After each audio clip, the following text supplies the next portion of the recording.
since I've done a video here. I know I have been really busy working hard behind the scenes, and on top of that I have been navigating motherhood at the same time. Today's video is about my updated makeup routine, so if you would like to see how I created this look right here, keep on watching. So my skin is already prepped with eye cream and moisturizer. This little heaven in a bottle here has been my absolute favorite for prepping my skin. So this is kind of what I would use in place of a primer, but I also like to use this so I don't go in with too much foundation. We finally have a debut today, but we'll talk about that a little bit later on. So I like to add this Charlotte Tilbury kind of just on the high points of the face. Just like to put it where I want the glow. Anyone that has been here for a while knows that a color corrector is a staple in my makeup routine, and especially with a 9-month-old baby, I'm not getting sleep. So I'm going to focus this only on the dark spot because it does kind of blend out. And then I'm going to focus it mainly here, but still spread it out under the entire under eye. I forgot to mention this is the shade Pink Pomelo, and unlike other color correctors, this does throw a little bit more of a pinky undertone, which is going to actually be a little more complementing to a medium to light complexion. The only foundation that I have been finding myself navigating towards is an oldie, but this foundation is honestly a tried and true. I love Giorgio Armani Luminous Silk, and this is shade 6.5. This is kind of a recreation of the makeup look I just did for my daughter's christening, and I did a really light peachy makeup. I have two favorite contour cream bronzer products that I navigate between. One being the Chanel, which I'm sure we all know, and then I also have the Westman Atelier Face Trace in Truffle. I tend to like this to just bronze up my face and this to really go in and chisel. Going in with the Chanel, I'm going to pop this all over.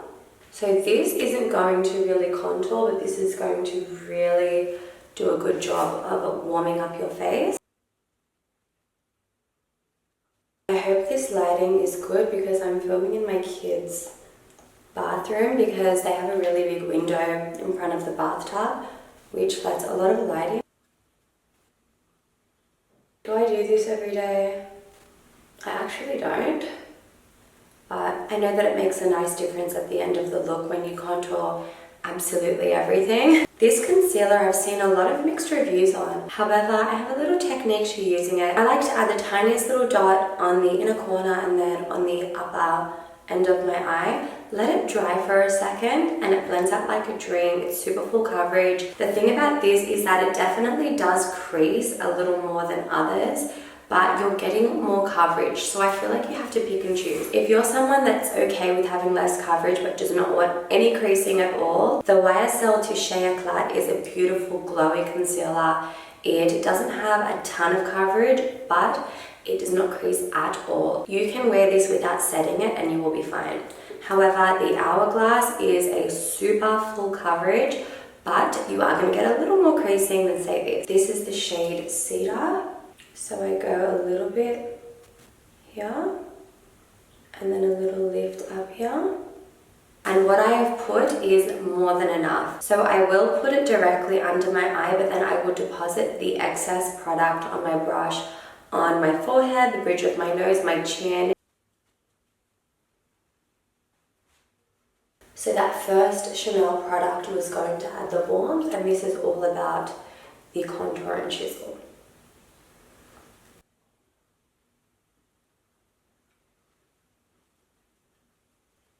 The brush that I'm using is the Anne Hazarati F04 brush. She makes incredible complexion brushes. What we're going to do is we're going to start right here. I bring a little onto the sides of the nose to snatch, and then connect to that outer bit, drag up, and I like to bring my concealer all the way to the temples to give a lifted illusion because we are not lifted. And then you just work with whatever's excess on the brush for the other points of your face that you want to highlight. I'm sorry if I'm not making eye contact with you, but I'm looking down at my viewfinder because it's the only way I can actually see what I'm doing. As the years have gone on YouTube, I used to be able to use the little one on the camera, but your girl is getting older. I actually wear glasses, so I need my big screen to see what I'm doing. And then I keep the brush that I applied bronzer with handy just to go in and diffuse everything together.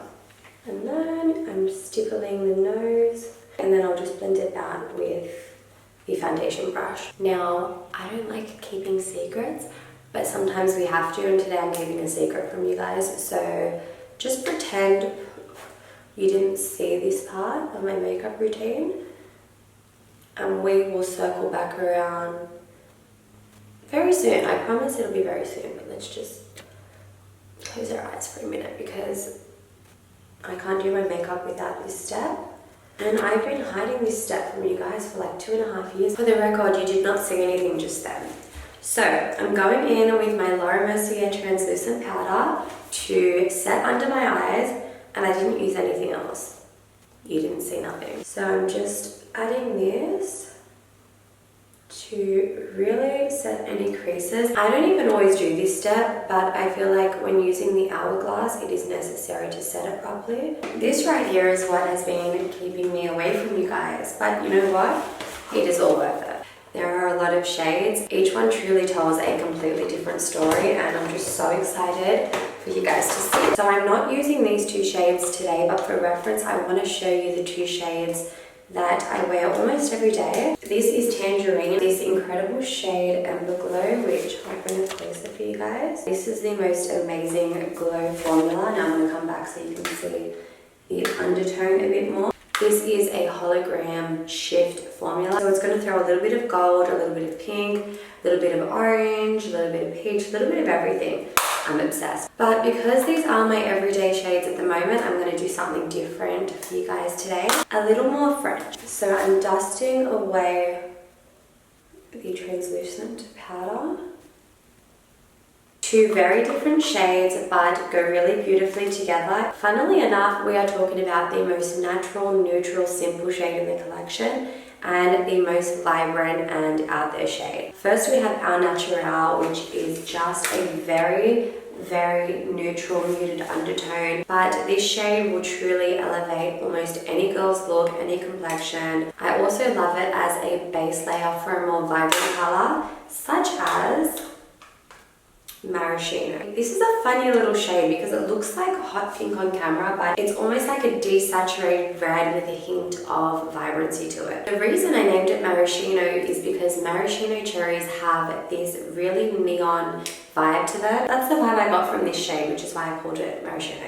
This is our brush. I have been using this for so long on a lot of my Instagram and TikTok videos, and now I'm showing you guys. This is the custom brush I created to go with the blushes. It's big, it's dense, but super soft. They are vegan silk fibers, and I just created this to really embody the idea of vintage makeup. You can really pack it on for a lot of pigment, but I like to just tap and make my life a little bit easier.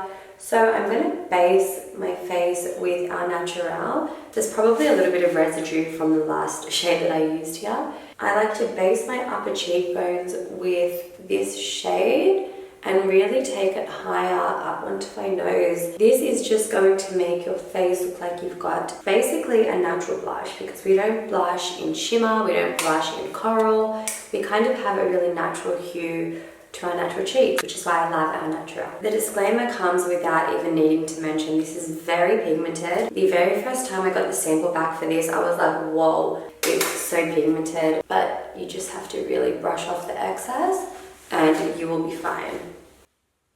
I have 3 palettes here that I like to use. First being my girl Christina's Luce del Sol eyeshadow palette. One of them is broken, so let's just ignore that. My girl Huda Beauty's palette. This is the Empowered palette, another really pretty neutral palette. And then Natasha Denona's Bieber palette. I'm going to go in with Freckle. This is the Morphe and Ariel eyeshadow brush. And then I honestly don't do too much with eyeshadow anymore. I just like to take a little wash of colour through the lid. You guys see that? And then drag it out to kind of blend in with everything going on.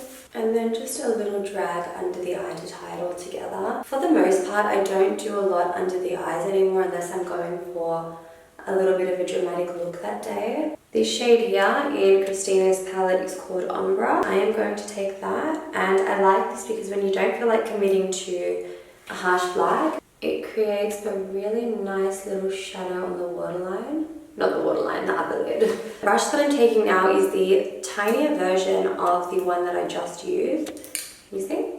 I'm going to take the shade next to it, Mocha, and I am blending this out, and we're doing a little soft smoky eye.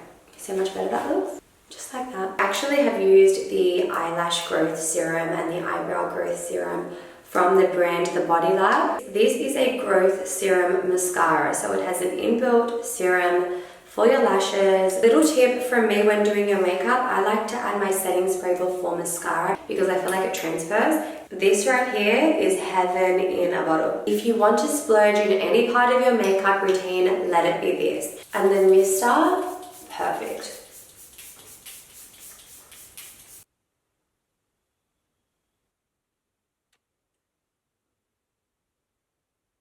I'm pretty sure I was doing this makeup hack last time that I filmed, and that is using this in shade 4 as, as my liquid glow. I have not used powder highlights in a really long time, and on the days that I want to glow, I go for my glow blushes. My hair's tragic. I'm going to go fix it and then come back to do the lips.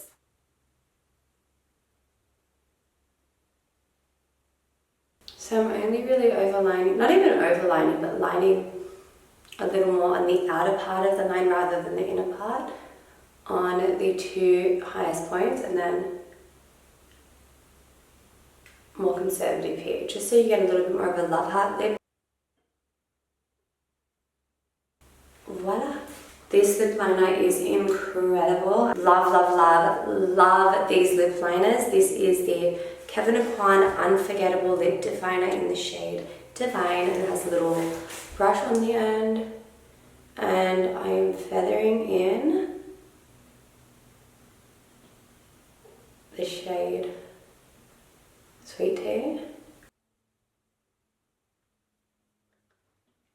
So this is going to give you a bulletproof lip combo because you are literally ombreing lip liner with lip liner, and then just a little blend with the brush. I'm really taking you on a trip, or myself on a trip down memory lane.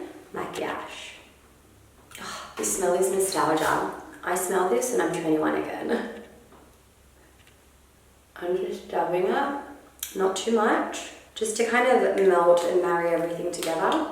And that's it. Anyway, this is today's look complete. I hope you guys enjoyed it. I missed you so much, and I'll see you in my next video. Bye guys.